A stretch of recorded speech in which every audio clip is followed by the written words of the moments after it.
Hey guys, and welcome to another episode of Nelly Does a Podcast. I am your host, Nelly. First off, thanks for tuning in, and happy Father's Day to all the dads out there.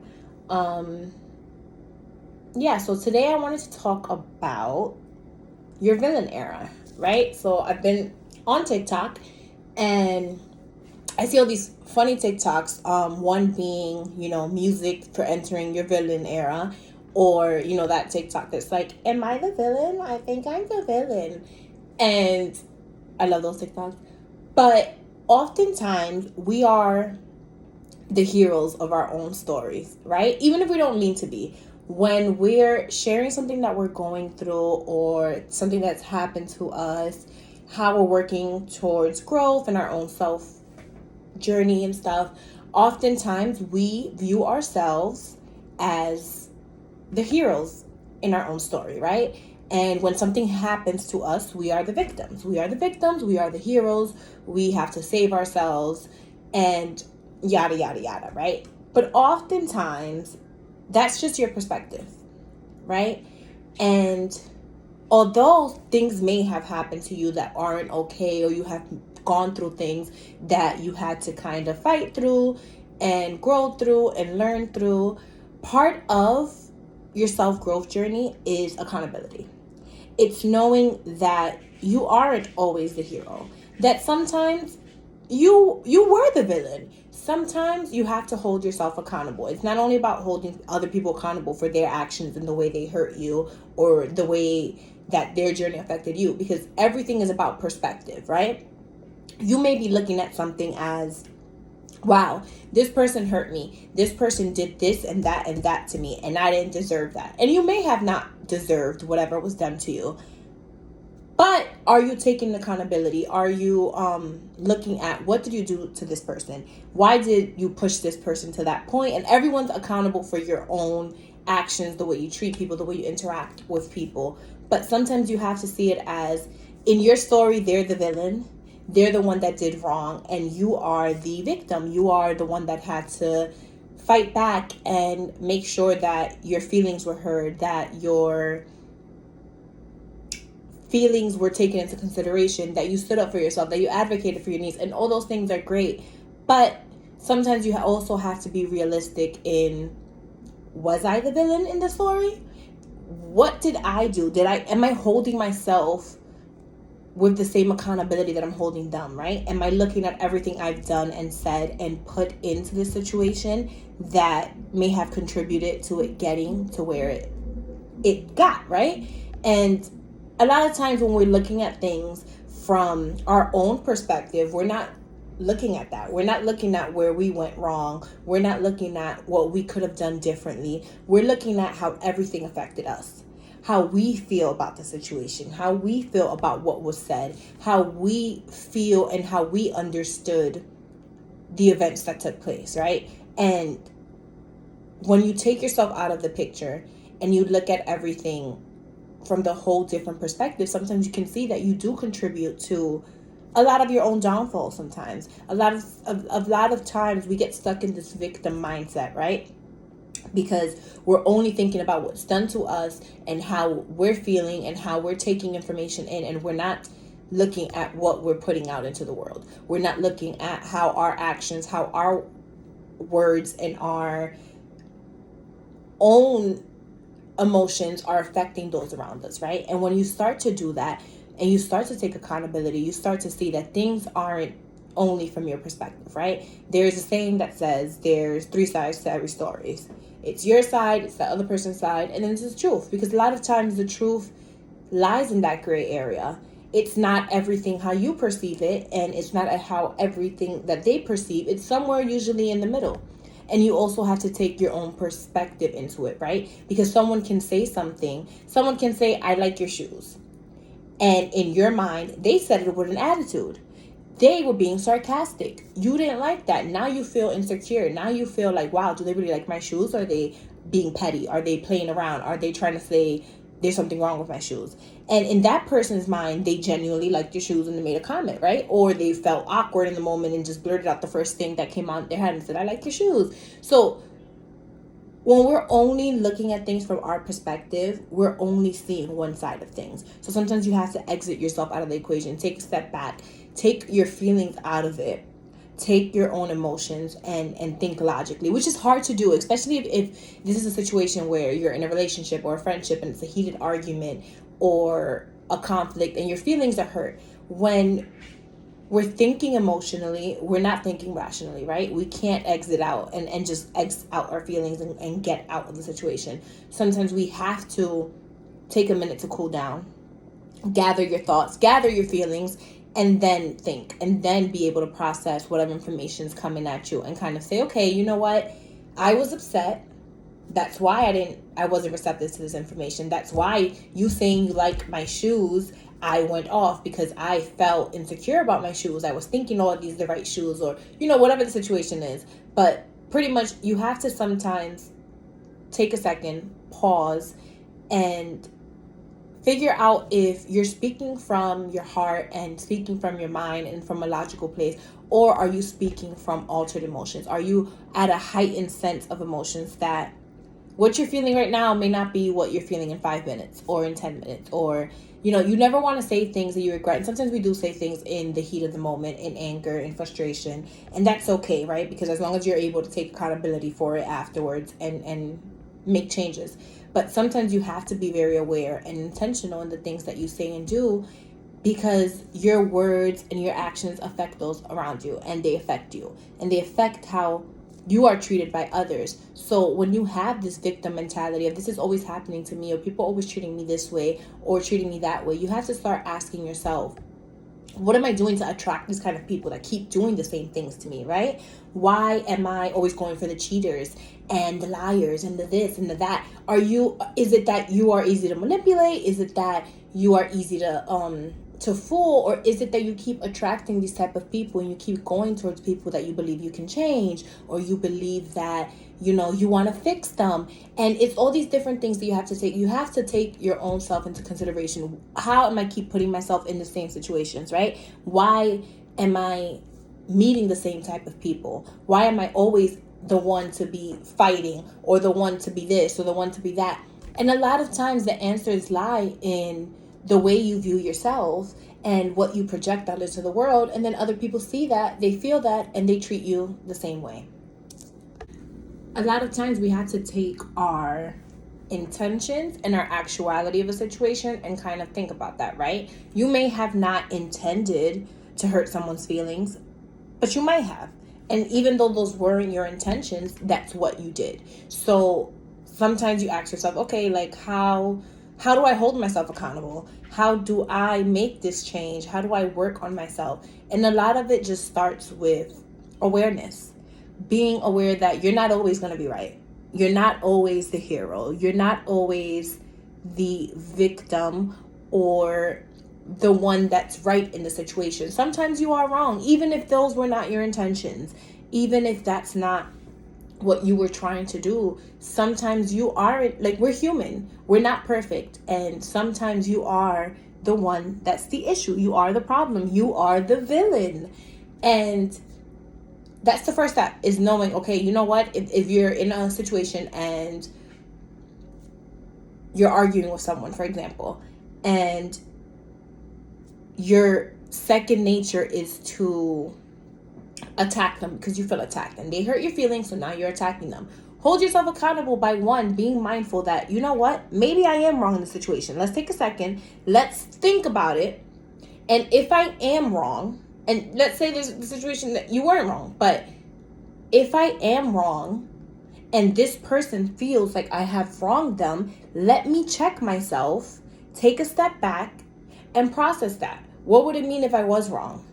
And once we start having that self-awareness of I'm not always going to be right, then you can start working on being more intentional with your words, with your actions, with your feelings, right? Because the first step, taking that step of knowing that you're not perfect, you're not always going to be right, you're not always it. Like, that's not what it is. And being aware of that, then you can start to work on changing that. Because if you can't hold yourself accountable, you can't hold anyone else accountable. How can you tell someone, hey, you're wrong, and you need to admit that you're wrong if you can't do that? You have to be able to do that within yourself, right? So then once you start checking yourself, you start to work on making progress, right? You start to recognize your own flaws. And that's the whole part of self-growth and working on yourself and mental health and all these things, is recognizing your bad behavior patterns, recognizing your flaws, recognizing things that you need to work on in yourself. Once you're able to recognize it, you're able to then work on changing those habits and work on changing those things that come easy to you, right?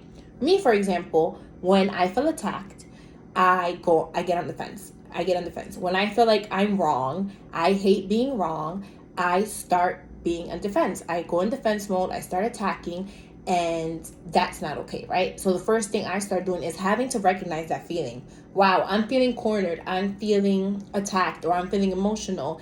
Instead of going to my first intention of, oh, now I'm going to attack you, I want to recognize those feelings, right? I'm going to try not to go in the defense mode or try to attack. I'm going to try to listen. Did I do these things to hurt this person? Does this sound like me? Did I do this? If I did do this, or even if I didn't intend to, can I listen and be able to be like, okay, that's true, I did that. Hold yourself accountable and not go back into those bad behavior patterns of, now I'm just going to attack because I feel attacked. That's not okay. That's not holding yourself accountable. That's not growing. Once you start to make that progress, you can start to change those behavior patterns. You can start to unlearn those toxic traits in yourself and be able to have a flow of conversation where it doesn't have to be an argument, where it doesn't have to be a back and forth, and another thing is accepting that sometimes in an argument or a situation, sometimes there is no winner, right? Sometimes one person being right doesn't make the other person wrong, or someone doesn't have to win the argument or disagreement. Sometimes the goal is to have a better understanding of the person you're talking to, not to win the argument, not to prove that they're wrong and you're right, or you're right and they're wrong. So just starting off that, not making things a competition, you're able to hold yourself accountable for what you've done and work on that change, then you've already won. And that's where the real work is. And when you want to work on holding yourself accountable and kind of shining that light on your bad habits and trying to be less of that villain, right? You don't want to be that villain anymore. You don't want to be the villain in the story. You don't want to be the hero. You just want to live your life. You just want to be in the moment. You want to have your story. You want to hold yourself accountable. You want to hold those accountable around you. And you don't want everything to be a battle, right? So you want to look at when you're holding someone else accountable, which probably is easier than holding yourself accountable, right? If someone wrongs you, you're able to say, hey, you did this, this, and that. That made me feel this type of way. I am hurt. I am angry. I am frustrated. You did these things. This is what I need for you to fix it. Or this is what I need from you to work on so that I feel like this is justified. I feel like you didn't hurt me, or this didn't happen and I didn't feel some type of way for nothing. Like, this is what I need. That same energy that you put into holding others accountable, put into yourself. Be the change you want to see, right? And ask yourself, what do I want for myself? Do I want to unlearn these patterns? Do I want to unlearn these toxic behaviors and be a better person? And then you keep continuing to hold yourself accountable. Again, all of it is about perspective, right? I think I made a TikTok the other day, or a reel, and I was talking about bad days versus bad moments, right?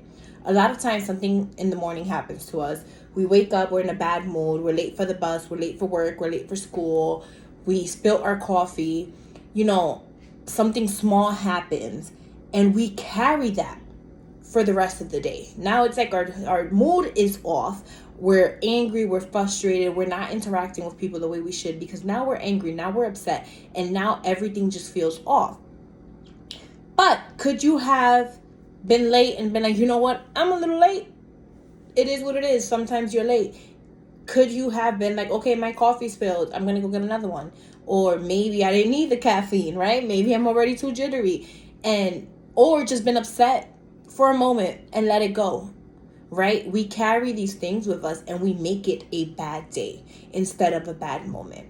Our perspective is everything in the way we hold ourselves accountable, in the way that we hold others accountable, in the way that we perceive our relationships, our conversations, our interactions with people. We are looking at things from one vision, from one way. We're looking at it one way instead of looking at it all the different ways that it can be seen, that it can be viewed as or taken as. And when you start to look at the different perspectives of everything, that's when things change. When you tell yourself, all right, I was the bad guy in this situation. Like, I got into an argument with my friend and I made them the bad guy because they said something that rubbed me the wrong way and I was frustrated. So now they're the bad guy and they need to apologize. And then, you build this thing. Now you want all these different things when it can be a small misunderstanding that you could have just let go of and been like, you know what? They were upset, I was upset. Let's squash this, let's get over it, or let's talk about it. What's the real issue? And a lot of times when you have these things that you blow up with people about small things, usually whatever you're fighting about with someone or arguing with someone, and that's you're making them the villain or yourself the villain, a lot of times what you're fighting about is not really what you're fighting about. It's usually other things. It's undertones of different things, right? It's when your needs aren't being met, every little thing bothers you in someone. And then sometimes that's what comes out, right? So, for example, you go out with friends to eat and you just want to have a good time. You've been so stressed at work. You've been stressed at home. You got the kids. You got this. You got that. You have all these things piling up on you. And all you want is a nice dinner with your friends, a few drinks, and they make your food order wrong. Now you just blow up at the waitress. You're so mad. You're so upset. And yes, it's frustrating when someone doesn't get your food correctly or things like that. But are you really upset with them? Or are you taking a bad moment, right? Your food got messed up. Now you have to wait a little longer. And now you're not eating with your friends. They're eating they're eating before you or whatever. Or you have to wait now. Are you really upset at that? Or are you just upset at the fact that you don't get to do this often, right? That you don't have that time for you. That you don't have that self-care or that discipline to implement self-care into your daily routine. Because you should be doing something for your self-care every day. I don't care if it's a facial. I don't care if it's doing your hair. I don't care if it's scrolling through TikTok. You should have something that you're doing just for you. Not because you have to. Not because it's something you need to do for work or your kids or this. Something, and chores, some people could be self-care, but most of the time it is not self-care. But these things are important for your everyday routine. You need to take care of you. You need to be able to check in with what you're feeling in the moment and see how whatever it is that you're feeling internally is making you react to the world externally. And when you're able to make these connections, make these awareness, that's when you can make a real change. That's when you can start implementing these steps towards holding yourself accountable, towards not being the villain, or recognizing that you were the villain in the situation, and that's okay, because sometimes we are going to be the bad guy. Sometimes choosing ourselves makes us the bad guy, or sometimes our emotions lead us to being the bad guy, and you can either rectify that and work on those behaviors and decide, you know what, I can hold myself accountable and I don't have to be the bad guy. But it doesn't mean that you're always a good guy, right? If you have a friendship or relationship that is no longer serving you, that is no longer working for you, you decide to end that friendship and that relationship, ask for distance, ask for whatever. In those situations, you might be the bad guy to them because you're hurting them. They don't want to lose you. They want you in their life. And you're the bad guy because you're choosing yourself, right? And that's okay. You're the bad guy in their eyes because you're no longer serving what they need, what they want out of you. You're putting yourself first, and that's okay. And in certain situations like that, I've said this in other videos, you make no apologies for your own self-growth. However, in other situations where you are wrong, where it was a small argument between a friend and you blew it up and now the friendship's in ruin, you have to be able to check yourself and say, you know what? I was wrong. I was emotional. I did this, and this is what caused. Can you repair it? Maybe. Can you not? And whatever that is in your life that you are the villain in, all of this is a way to help you learn about yourself. And that's the only way you're going to grow. When you are able to check in with your feelings, be able to recognize what you're feeling, be able to recognize your flaws, and work on them. And when you're able to do that, then hopefully you work towards being less of a villain, less of a victim, less of only being the hero, and you get to be more in tune with yourself because you know yourself better. Yeah. That's all I wanted to really talk about. Being the villain, holding yourself accountable, and checking in with yourself and what you need. So hopefully this video resonates with some of you guys. I want to hear from you. What are some situations that you were the villain? What are some situations other people were the villain? And what are some things you do to hold yourself accountable? Thank you guys for tuning in. Happy Father's Day to all the dads out there. And I will see you guys on the next episode.